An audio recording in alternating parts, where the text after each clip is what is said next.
Let me take you to the 1963 March on Washington. You helped convince the others to let Martin Luther King speak last, but you weren't able to convince them to have a woman speaker. No, no. What was the tone Well, of you that? know, it was very interesting. Barb Rustin, who of course was the director for the whole thing, was one I went myself. I took a group of women. We had several meetings. But the explanation always was, well, the NAACP, the Urban League, the churches, the labor unions, all of them have women members. And we don't want a woman to speak for those organizations. We want a woman to speak for women. And I said, well, the women are represented.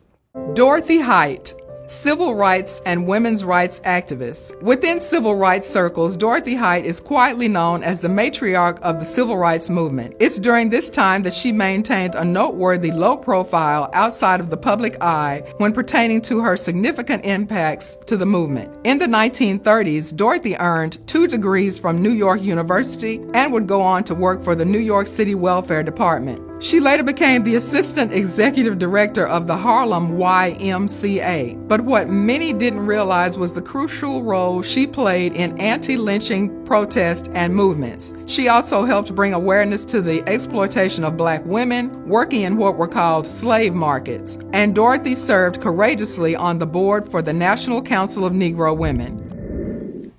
I think that often I was not so prominently displayed. But I did have the opportunity of working together and had a relationship with each of them. And sometimes there would be times when I could be a part of a leveler or try to bring us together because I had some idea of what each had shared, what each was thinking. But then there were times that people worried about me because they saw me knitting. And I'll never forget, Carl Holman came out of a meeting one day at the Civil Rights, we're planning a Civil Rights Conference, and he said that the chairman worried that I was knitting. And so I said, oh, you know, Eleanor Roosevelt knit all the time.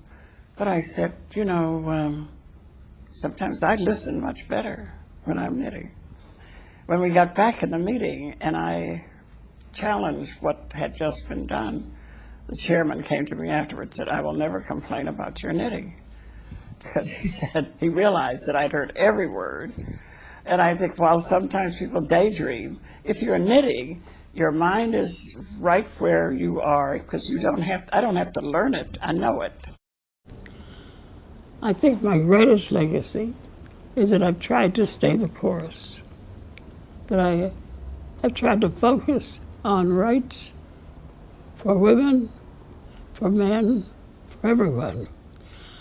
And this has been my direction, and I think my greatest contribution probably is that I've stayed in a struggle, and I'm still in it at 98.